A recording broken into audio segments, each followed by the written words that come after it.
I look scruffy today. I'm on the high seas, but I'm still reading and buying books.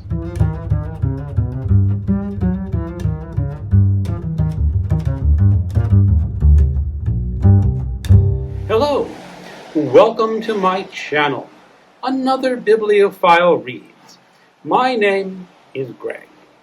Today I am on the Atlantic Ocean, on the Enchanted Princess. This is my last day of a week-long cruise to New England and Canada. And what have I been buying?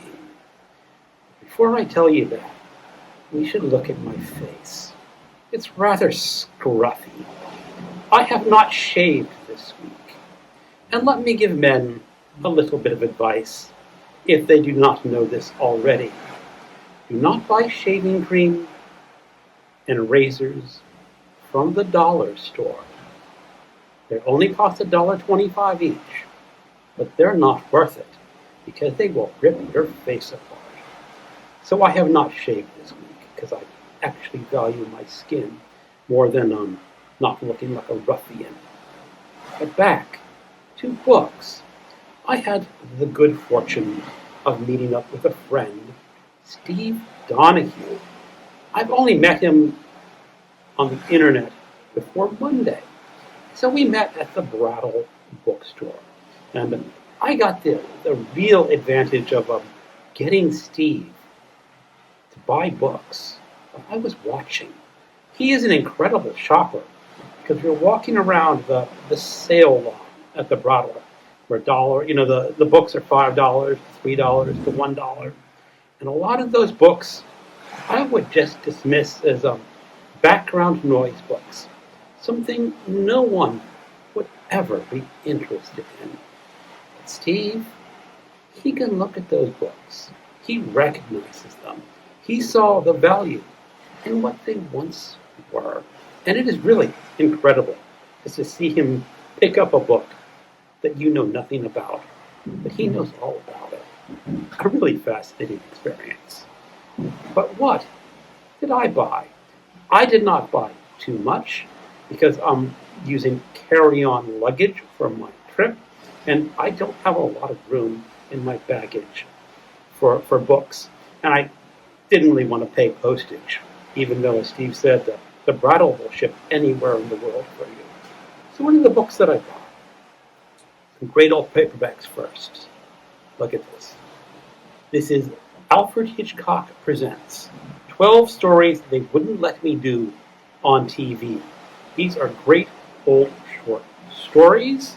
I will just list a few of the short stories that are listed in this anthology. Being a Murderer Myself by Arthur Williams. A Woman Seldom Found by William Sanson. The Perfectionist by Margaret St. Clair. The Voice in the Night by William Hope Hodgson. Now, William Hope Hodgson is a name that I'm familiar with. I'm sure I have that short story on my Kindle somewhere, but this book was only $1, and I have a number of Hitchcock's other anthology collections, and they usually satisfy. More stories from the Twilight Zone, and this is edited by Rod Serling. Again, only $1. And what could I possibly find in here? This was originally published in 1961. Oh yes, this was 1957. Some of the short stories. Now, he's not listing the authors on the title page. We have The Lonely, Mr. Dangle the Strong, A Thing About Machines, The Big Tall Wish, A Stop at Willoughby, The Odyssey of Flight 333, Dust. The back cover. You can't plan things in the Twilight Zone. You might get on a plane bound for New York and find yourself trying to land in a field of grazing dinosaurs. I remember that episode. It was fantastic. You might sit down ready to pound your typewriter to find your typewriter pounding you. Or you might woo and win the only woman left on your planet, only to discover that she runs on electronics. Twilight Zone was great stories. And it's a little anthology. I think these are like novelizations or short storyifications of those episodes. Oh, listen to that blasted freaking music coming up from the Lido deck. Boo! Boo on loud music.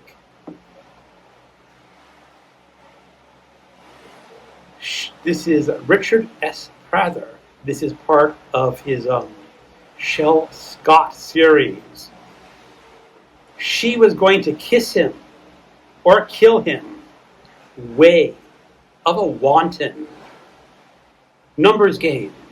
No matter how you look at it, 36, 22, 35 are magic numbers. They have real message for me. I'm Shel Scott, the private eye, and I'm good at finding figures. You might say I follow them very carefully. I've been following this one figure for several days and learned her name is Sherry. She looks as though she were designed by a sex fiend. And I hated to think she was mixed up in murder. It almost made me crawl back into my shell. But somebody was planning to send me my friendly neighborhood mortician, and I had to find out who, or die trying. Couldn't get just one Shel Scott novel. The Wailing, Frail. That is just a magnificent title for what I'm sure is a rather sordid and bad but wonderful book. Figure it out. Man, I've practically made a career out of babes. But this one really hit me. She had the shape like a three-dimensional dream. And I hugged her with my eyes. Right with that first glance, I started trying to memorize her. She was the key figure in a senatorial investigation. Me, I'm Shel Scott, the cad of a Seamus, prepared to pursue her to the ends of the earth, if only for the rear view. She was a living doll, and I meant to keep her that way, even if it killed me. The next book was published in 1962, before the Gore series got started, and you'll find out why that's relevant. This is The Lanny People by J.F. Bone. And look at that cover. There's some naked ladies on the cover. They exported the Lanny to every planet in the galaxy. Who wants to be bothered by a woman when you can get a whole harem of Lanny so cheap? All Lanny are exactly like women, with one minor addition. Air quotes there. All happy only in the natural naked state. All expertly trained to make men feel so good. You specify pedigree. Say Silver Dawn out of White Magic for a platinum blonde model. Or you can take your pick from the adoring her. Immediate delivery. The Lanny People is the startling story of a planet that applied new scientific knowledge to techniques of breeding, so came up with a system that revolutionized society. is this Garbogust material, or this Garbogust material.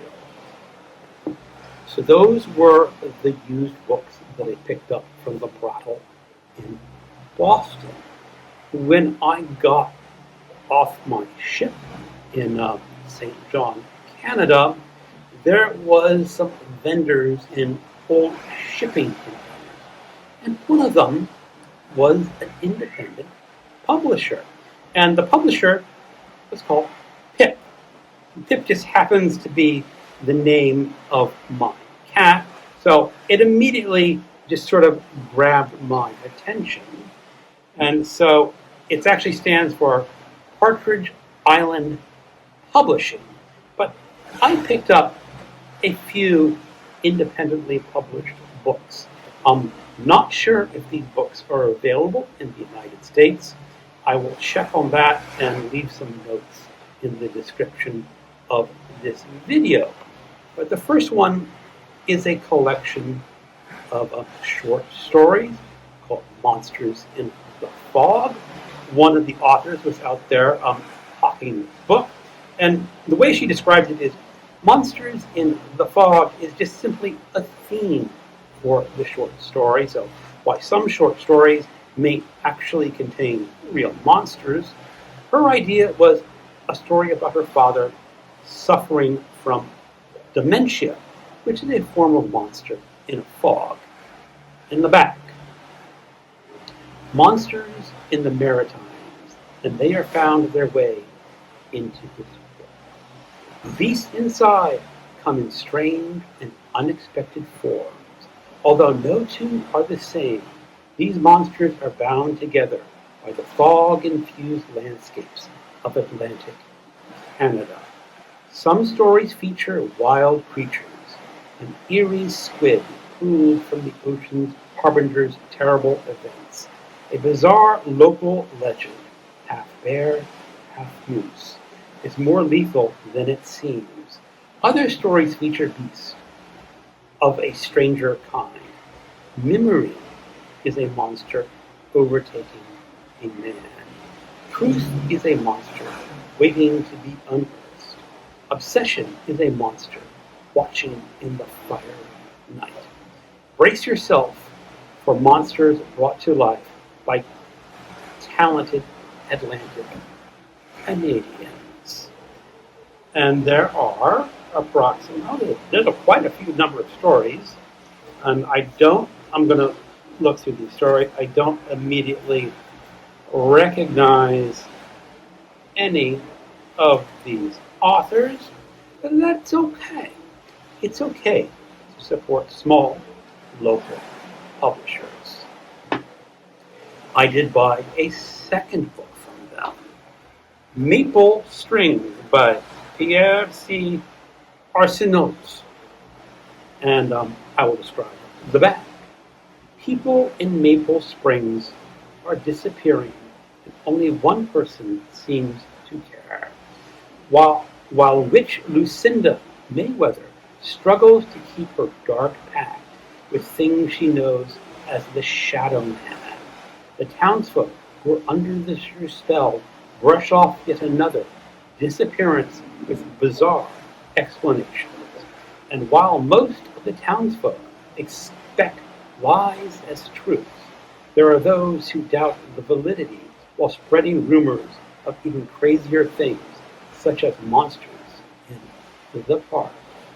Meanwhile, young Robin Skidmore, being one of the doubters, launches her own search for her missing best friend as she deals with tales of a legendary recluse, monsters, mob ties, and meddlesome townfolk, making things spin out of control for everyone. My second support for independent publishers. And those are the books that I bought on my trip to New England and Canada. Thank you for watching. I hope the sound of this is okay, even with that blasted music above. Thank you for watching, and keep on reading.